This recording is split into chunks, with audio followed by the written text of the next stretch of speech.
तो कई दशक से आतंकवाद की सरजमीन बने हिंदुस्तान के स्वर्गीय यानी कि जम्मू कश्मीर में आतंकियों पर भारतीय सेना साल 2020 में काल बनकर टूटी। उसी का नतीजा है कि इस साल अब तक भारतीय सेना ने एनकाउंटर में कई आतंकियों को मार गिराया और ये अब शतक तक पहुंच गया।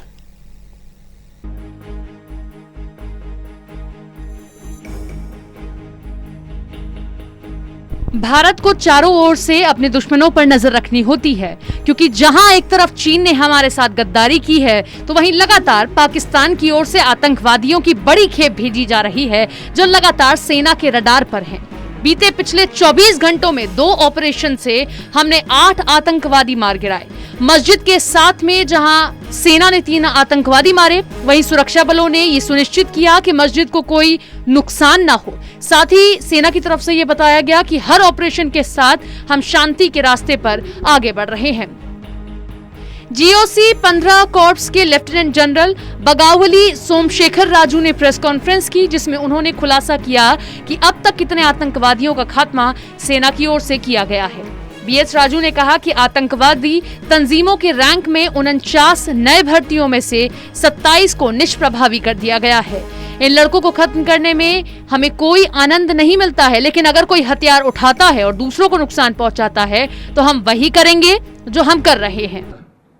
Neighbor and agencies which are there to perpetuate violence in this region are making efforts to infiltrate, send in more numbers of terrorists from various sectors.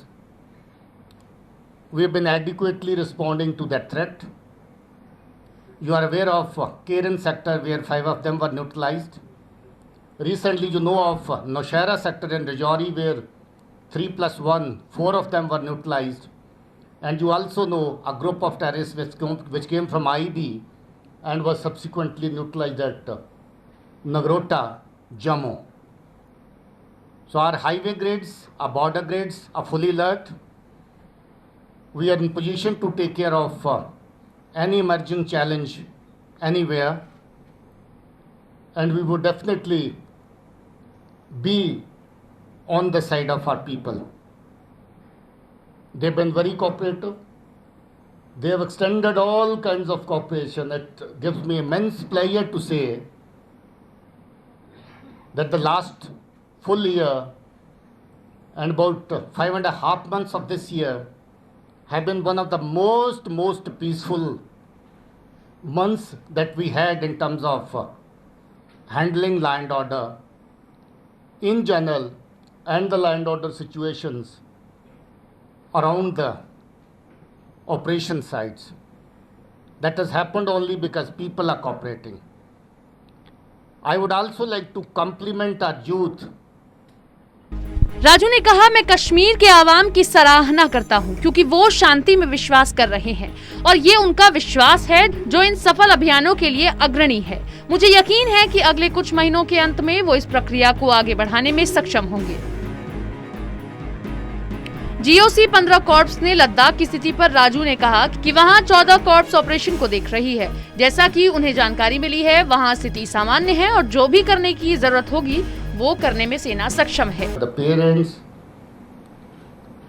by the police officers on ground who maintain a very close liaison with the people whose wards are likely to drift away.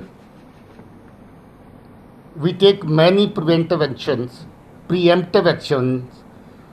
which are not brought to fore deliberately just to ensure the security of the youth concerned, the boy. इस आंकड़े ने यह दिखा दिया कि जो भी भारतीय सेना या भारत की तरफ आंख उठाकर देखेगा उसका यही अंजाम होगा, क्योंकि भारतीय सेना भारत माता की रक्षा के लिए हर वक्त प्रतिबद्ध है।